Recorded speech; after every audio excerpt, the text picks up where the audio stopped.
Hello and welcome to Men Behind the Curtain, the podcast about everything and nothing all at once. I am Pitt. I'm Eli. I think we might still have a little bit of a delay. We're just going to have to power through it. Um, this week has been a fucking shit show in the Yeah, news we've got cycle. we've got roughly Um, a four-way tie for cunt of the God week. damn it.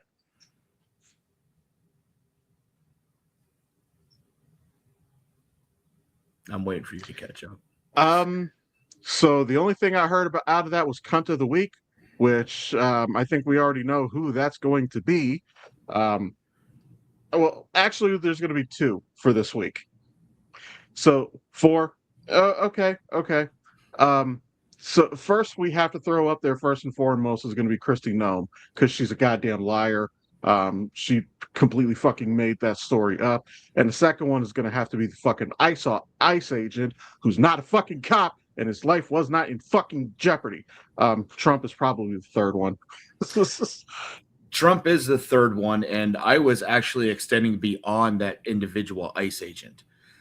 It's ICE, hands out, hands down, flat out. It's ICE and JD Yeah. Bowman. Um, Yeah, ICE as a whole has to kind of go in there. But so who was your fourth one then? JD Bowman. Yeah, okay. I'm okay with that. Probably because he was out there fucking lying his ass off too, I'm assuming, Mhm. right? Yeah. So I actually, and for those that are in the Dayton area and that are so sick of this shit, I actually have on good authority that the ICE officers or whatever the fuck you want to call them, the ICE fucks, those that are actually staging in Columbus actually are renting hotel rooms in the Dayton area. And I have that on very good authority. I'm not going to say who it was or what they do for a living, but when I say they actually do something that is within local government that carries a badge, take it for what it's worth.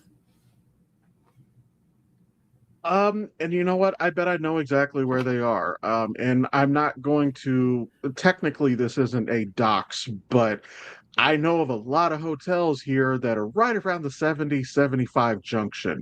And the reason I'm saying that is because 70 is a straight shot to Columbus. So if they're staying in Dayton, my money is that's where they're at. Mm-hmm. All right, moving on from the cunts because we don't need to go into this any further. I was going to talk about the Trumpstein files, but what happened this past week with fake law enforcement has ruined that. So we are actually going to get to the entertaining side of the show. Yeah, so there was one article I actually meant to grab it, and when I was looking, it was gone. I couldn't find it, but they've actually released a new logo for Punisher and Spider-Man leading into Brand New Day. Oh, Um, so actually, let me do a Google search for that. Brand New Day Punisher. And once that gets loaded up over here, I'll go ahead and share my screen. Um, there's one of two ways that this can go, and one theory that I've heard something about basically him coming in to help Spider-Man. Um, that's actually not how I want it to play out. So for the non um long time fans, the Punisher's very first appearance in comic books, he was one of the people who bought J. Jonah Jameson's bullshit and thought that Spider-Man was a villain. Well, what does the Punisher do with the villain? He fucking murders them. So he showed up in the Spider-Man comics and was actually he was fighting Spider-Man. Eventually, throughout, he realizes that Spider-Man is not his enemy, and then he stops fighting him. Um, I am 100%. I'm kind of hoping that's how it plays out in the movie. Uh, that actually make it very interesting. And I think with John Barenthal and um, Tom Holland, I would actually love to see that play out because I think we're going to get some really great chemistry between the two. yeah. Apparently I'm not finding the article that I wanted. So if y'all are listening and or watching this, if you want to go looking, be my guest. We have kind of seen the Spider-Man logo because Tom Holland revealed the new costume months ago, I think last summer, and we got to look at the suit then, and we saw the logo at that time. It looks fantastic. Question is No was he pun. permitted to show that? Oh no, that was official Oh, because okay. they show him he's in the suit, he's kind of jumping, and then he looks right at the camera. Are we ready? And then he kind of runs off. So no, that was a promo piece. That was Yeah, okay. 100% I a was gonna say promo because piece. Tom Holland is, very infamous about dropping shit that he's not supposed to. We love you, Tom, but dude, I saw a montage clip the other day. Tom Holland was talking about, oh, name me one time that I've given stuff away, and then they have a whole ass video.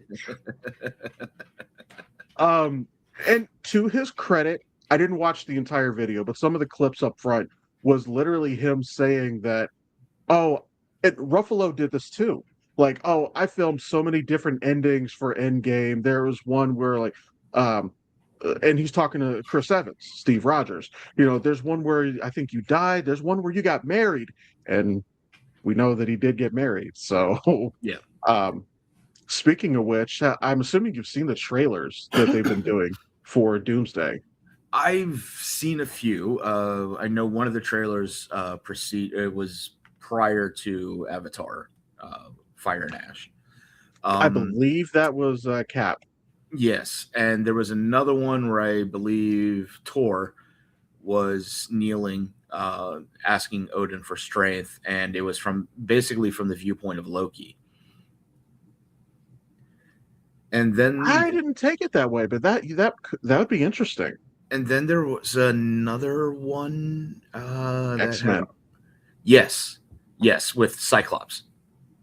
We get to see James Marsden in true blue and yellow in the fucking suit, in a comic accurate suit. He rips his visor off and just full blast, which I would love so, so much to see that.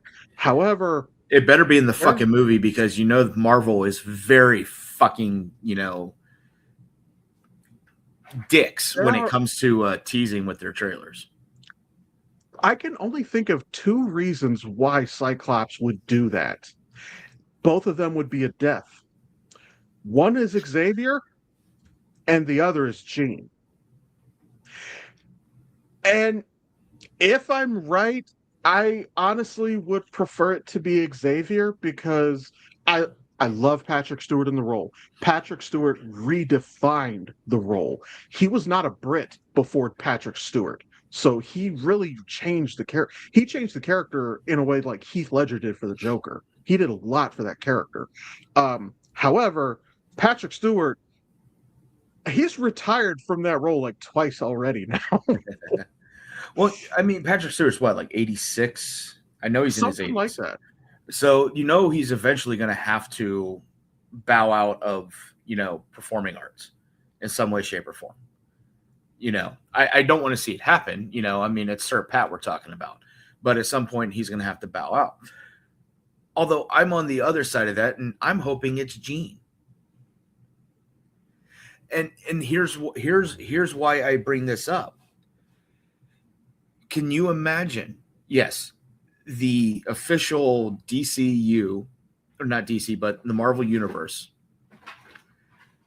the official appearance of the X-Men is going to be in, um, this new movie coming up. Can you imagine a solo movie of the X-Men coming up when the very first villain they have to face is the Dark Phoenix? I don't want that. And the reason I don't want that is because we have seen twice now that they skipped straight to Dark Phoenix, and it was an absolute clusterfuck of a story. Um, to properly tell the Phoenix, you have to have the good side, and then you have to corrupt it for the Dark Phoenix. And Yeah, see, if you I'm go, not. I'm not in agreement on that. I am not in agreement on that. And that a lot of that has to do with the fact that we already know the lore. We already know all this. well, I'm still of the opinion that if you're going to go directly into a Dark Phoenix storyline, as bad as X-Men The Last Stand was, I think that they had the right idea about it. Rather than make it a cosmic entity that is brand new to them, make it I don't want to say make it a buried side of Jean. And then it finally comes out and it's this raw, emotional, not animalistic, that's more Wolverine, but just that raw passion of her. I think that what they did in The Last Stand is the smartest way to tell it in a one-off movie. Okay, and that's fair. That's fair. But my thinking was, and the thing is you can develop depending on how long. I think the movie's runtime is already set for like 3 hours and 45 minutes. I heard. So in close to that 4 hours, you can establish that particular character as being good, and self-sacrificing and stuff like that, to where that scene with Scott, if it's going to be in the movie, if it's actually footage and not If just it's not, it's going to piss so many people off, yeah. myself included. So if that is actual footage, that could be from one of the final scenes of the movie, and then all of a sudden you have the X-Men shoot off with the Dark Phoenix. Okay. I see where you're coming from with that. That's not a bad idea. However, that would require us to keep the old Fox cast with Marsden and Famke Jensen, but I don't know how to pronounce her name actually. it's I think it's like Femke. I kind of want this to be the swan song for the OG cast. And you can do that. You can do that. I mean, honestly, they've been trying to swan song this cast for a long time now. They did it with The Last Stand. They did it with Days of Future Past, which I thought Days of Future Past was an absolute perfect send off to the old crew. And then the outro to Deadpool and Wolverine, playing like Green Day's Good Riddance. It felt like a love letter to the Fox universe as a whole. Like you're seeing behind the scenes stuff, you're seeing cast and crew just like laughing and having a good time. And it felt like, the teary-eyed goodbye to the whole Fox universe. Right. Well, I'll be honest. The one I am looking forward to from the X-Men universe in the new Marvel is Daphne Keene playing X-23. I am really looking, because I absolutely loved her in Logan, and then the brief stint she did in Deadpool. I mean, and the thing is she actually, even though she had little screen time in Deadpool, you can actually see the growth of that character from Logan to Deadpool to wherever she's going to take it in the MCU. And I'll agree with that, because in Logan she was a very stoic character. I'm guessing that I don't know what Daphne Keene. I don't know about Daphne Keene as a person, but Laura, the character, English was probably not her first language, which is probably why she doesn't speak very much. But in her scenes in Deadpool, like, no, she's much more like commanding of a presence. No, I loved it. And I love seeing her and Wolverine together. Especially that scene, you were never the right guy, you were just the guy who showed up. And Yeah. I thought that was a great fucking scene, like just on the whole. And honestly, that's kind of how Wolverine's character always was. Like he was never like a true blue hero in the comics. Yeah. So I just had to look this up. Daphne Keene is a Spanish and British actress. Okay. Born in Madrid, Spain. So that accent in Logan may have been her real accent then, potentially. Yeah. I don't know how fluent her English is. I mean, her parents are. I mean, her father seems to be the British individual, the British parent, and her mother being the Spanish parent. Just by get, and this is, I'm not stereotyping. These are their names: Will Keane and Maria Fernandez Ache. Yep, I think that's a safe bet then. uh, but yeah, no, she's one person I genuinely hope that they bring back. There's a few people like if James McAvoy comes back and becomes the permanent Professor Xavier, I'm good with that. Yes, he's a little young to be the Professor X that I'm familiar with, but I'm okay with it. Like he's a great fucking. I think McAvoy's never going to get the flowers he truly deserves, especially after Split. Yeah, Like whether you all enjoyed or it did not enjoy the movie Split, I thought it's a great movie. But even if you think that's a terrible movie, his performance in the movie, he should have gotten so many awards for that role. yeah. I'll be honest. I don't think I've ever seen James McAvoy churn out a bad performance. I'm honestly not sure.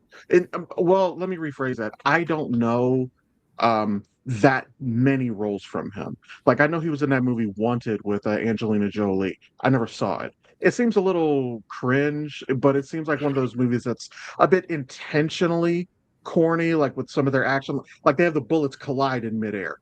It's Yeah, fucking and the ridiculous. bending of the bullets and stuff like that. I mean, a lot of this stuff was taken straight out of a graphic novel and things like that. Yeah. But I mean, the performance James McAvoy, delivered. It was for the character that was written, spot on. You know, from being squirrely and everything else to turning into this, you know, deadly assassin. You know, throughout the course. I mean, give it a watch. I mean, yes, it is a little campy because I mean, really, I can do this with a gun and I can curve a bullet around the fucking building, and yeah, I think I have that's seen not how that. physics fucking works. But still, I mean, given what it is, the with what was written, he delivered a phenomenal character. You know, this just came into my head this just popped in off the top of my head. So with us, looking to the future with the X-Men and everything. Now that Stranger Things has ended and we know that he doesn't have a contractual obligation, I don't remember the actor's name, but Henry, aka Vecna, I would love to see him as Mr. Sinister. Jamie Campbell Bower. He would be a good Sinister. He would. And my thing is I would hope they wouldn't do that because I don't want to see somebody with his talent to get typecasted. That's fair. I mean, Um, I look at Joe Carey, who from Stranger Things, and with all that hair, the hair alone's Wolverine. I mean, you could easily throw that in, to like two little points. yeah. um, and also speaking of that, Fassbender. Look, Ian McKellen is a fantastic actor. He was a fantastic Magneto, but he was not given the best material to work with. He was given a very kind of two-dimensional villain, and he made it into something more. Michael Fassbender was given a character. He was given a lived-in character that you could feel his pain. You could feel where he was coming from. So we've talked about this before. Ian McKellen is the most accurate. He is a comic accurate Magneto. But if we're talking about who had the best material and the best scenes, I gotta give that to Fassbender because his material was so much better to work with. Um, but I am okay. We could probably stop the new cast right there. Maybe Nicholas Holt. Nicholas Holt was actually a really good beast. I do. I honestly, and I absolutely love Nicholas Holt as an actor. He is phenomenal. He is talented, and he's refreshing. Whatever he brings to whatever character he's playing, regardless of the film. Um, However, and I know they have introduced the multiverse within the MCU and whatnot, but we have already been introduced as Kelsey Grammer's Beast. And god damn it, as much as I thought he was comic accurate, he looked comic accurate in X-Men The Last Stand. His scene at the end of the Marvels, he looked like he walked right off the fucking pages. Like he even had the little underbite, he had the fangs coming out right there. It looked absolutely perfect. Um, but and I'm going to use this to pivot into another piece of news here. One actress that I'm okay with not bringing back because I was not interested in her portrayal is Sophie Turner as Jean Grey. Um, I am not trying to knock her as an actress. The only two things that I have ever seen her in was X-Men and Game of Thrones. And in both cases, I was not impressed with her as an actress. I do not think that she was given a lot of material to work with. She was very flat and very bland, in my opinion. I can stand behind the very flat on X-Men. I can get that, and I don't. And I'm not saying that's with the script or anything. That I think that was just with the delivery, because that's what she was been accustomed to for what 8 years on Game of Thrones, to where And she was to where she had to play Stanza as that very stoic, very flat, and a lot of it has to do with all the psychological shit that was done to her. And I was going to say, to be fair, Sansa was dealt a very raw deal, and Sansa had to basically be as quiet as possible, or she could risk getting fucking murdered where she stood. So I do understand that. I just don't think it was a good showcase for her as an actress in the show. Yeah. So if we're gonna do that, do we take Jennifer Lawrence, or do we take Rebecca Romaine as Mystique? Rebecca Romaine had a better Mystique. I think that fleshing out the character with Jennifer Lawrence actually hurt the character. Mystique, in my opinion, is at her best when she's just a cold-hearted bitch. Um, like she's an assassin. She infiltrates. She does infiltration, espionage, assassination. That honestly, for for you to just walk through, and I'm going to be very hyperbolic here, for you to just walk, quote unquote, room to room to room, kill, kill, kill, kill, kill, that requires a very cold individual. Jennifer Lawrence's depiction has too much soul to me for me to see her do that. Fair, and that was pretty much the point I was getting to. Not that I didn't love her in that role as a younger version, but I think it took away from the mysteriousness of Mystique. Yeah. Yes. So yeah, I do think Rebecca Romaine was a better Mystique. However, I think that she's at a point in her career that she's aged out, as most of them. So I feel like again, it kind of has to be their swan song. Which, by the way, we've already seen Patrick Stewart as Xavier die 3 fucking times. Yeah. He's had a rough go of it. Now, one that I would like to bring back because it was just a very cool opening scene, and then the character just did nothing, would be Alan Cummings' version of Nightcrawler. For one, Alan Cumming, phenomenal talent, just absolutely amazing in just everything he does. But his take on Nightcrawler, I would love to see that character receive more. I grew up, my very first introduction to the X-Men and really to comics in general was the 90s cartoon. And I always grew up feeling like Nightcrawler was a cool character, but power set, he kind of got the short end of the stick. And you have to keep in mind, when I said that, I'm comparing him to Wolverine, to Gambit, to Colossus, to Cyclops. So combat wise, I always felt he kind of got shafted a little bit. Then I saw X2. And I take back everything I ever said. Well, it was when I saw X2, it was very interesting to see how they used Nightcrawler in that with the teleportation, because you usually just go poof, poof, and then and that was about it, even in the cartoon. And here in that opening scene, he's going through the White House and he's like poof, poof, poof, poof, all over the place, taking motherfuckers out like it's nothing.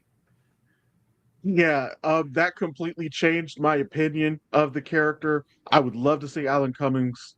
Actually, he is supposed to come back for Doomsday.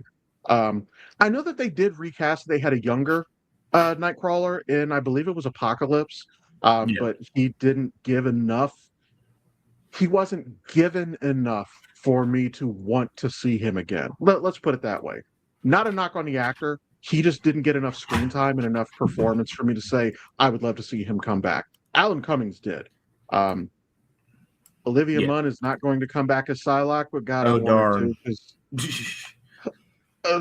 look, man, her in a comic accurate Psylocke costume like what we got in Apocalypse, I I would not mad. Although a friend of mine, when I back when the movie came out, do you remember in Arrow? Do you remember Nissa Al Ghul, Katrina Yeah. Law? Yeah.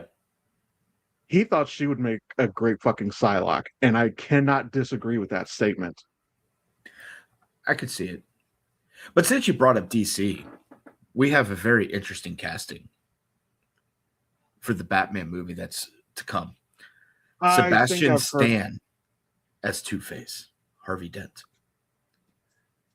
Honestly, I'm kind of for it. Um, we've seen Sebastian Stan like just as Bucky Barnes, aka Winter Soldier.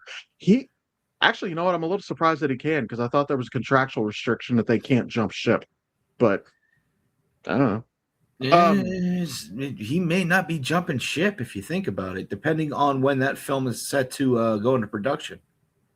well, also on the other hand, even though he would be working for DC, he is not part of the DC universe per se. Because the Batman movies, the Pattinson movies, are a what if, an Elseworld story. Yeah, because So they're talking about casting a new Batman for the James Gunn the Gunverse. I'm not excited for it, but Well, I'm not whatever. excited. I'm not excited for Robert Pattinson as Batman and Bruce Wayne either, because I am one of the very few people that did not like that movie. Again, the main thing that two things that I did enjoy about it. It's the first movie where we really get to see Batman be a detective. Because let's be honest, what happened in Dark Knight is a phenomenal movie, and it's very difficult to make a case otherwise. But okay, he took the wall where a bullet hole was, and he like tries to mimic it, and he eyeballs it. This is the most detective work that we really get to see Christian Bale do. Prior to Christian Bale, with Clooney, Kilmer, Bad nipples. uh, yeah, and Michael Keaton. Michael Keaton, as good a Batman as he was not a detective. So Pattinson was the first time that we really get to see him be a detective. But number two, mind you, this is a young Bruce Wayne Batman, year two. He is a very angry character at this point in his story. And you feel that in the fight scenes. When he's fighting dudes, when he's fighting street thugs, it's like, God damn, like he's using them as therapy. So I feel like And that's that's an true. That's true. underappreciated part of the movie. I and aside from my feelings towards Robert Pattinson as Batman Bruce Wayne, and it's probably more the Bruce Wayne that I'm not a fan of. Most of us will agree with you. Yeah, I really do think that portrayal of taking a movie and taking the story and showing, he's still working on the whole gimmick. He doesn't have it down. I mean, take a look at Affleck's Batman. The grizzled, I've been doing this for 20, 25 years type thing. And, in comparison to, even Bale, the very first Batman, Batman Begins, he, kind of didn't have like, I don't know exactly what I'm doing. I'm still feeling this out. And by the time we get to, the Dark Knight, we've got a more seasoned Batman. And given the, Batman, or Dark Knight Rises or whatever the third one's called, I can't remember. But Yeah, Rises, Dark they Knight have Rises. Christian Bale, and yes, Christian is up there a little bit in age and whatnot. I think he's a little younger than I am, but even still, they kind of try to age progress that, as in his body's broken and this what. And I think Affleck actually played that more grizzled, older Batman. I don't want to say better than Bale, but portrayed that particular universe of a Batman as such better than I think if you just threw Bale into that, the DCEU at that given point. Well, and I think also what made it better is that in Affleck's version, not only he's more grizzled, he's more battle hardened per se, he's jaded. He's very kind of exhausted with the world per se. Um, and he doesn't care that much about killing people, which yes, goes against a lot of the Batman ethos, but I think sometimes it's a good and necessary change. Um, One of the things that there are multiple different versions of Batman and his reasons for not killing. The one that I like, so there's if I kill, I'm no better than them. That's one version. Another version is that he believes everyone, even the Joker, is rehabilitatable, whatever the fuck the word is. Rehabilitative. Um, yeah, he can be rehabbed. Um, that's kind of okay. The version that I like the most is that if I kill somebody, I am not climbing out of that hole. I am never coming back. And Affleck feels like that Batman. Yeah, no, and I can get with that. All right, enough about MCU. Enough about the Uh, DCEU. We've got Star Trek, Starfleet Academy actually going to be starting this week on the 15th. I was actually wrong on the date last, broadcast. So it actually starts this. Was it Wednesday? Whatever the 15th is. the 15th is Thursday. So it'll be Thursday of this week.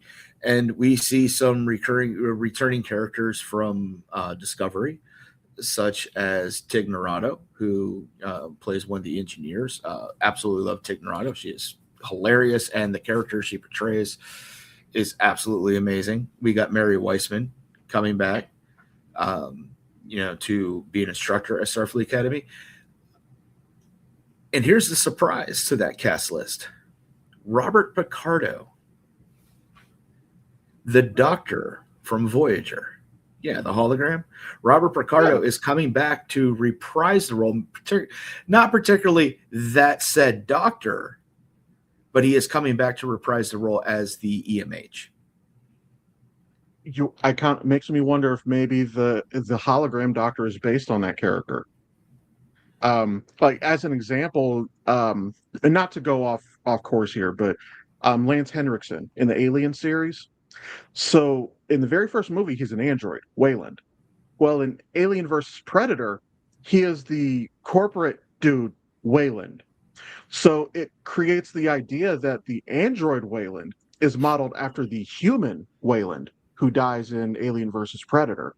So if Ricardo is coming back, it makes me wonder if his doctor in Voyager is based on the character he's going to play in this show.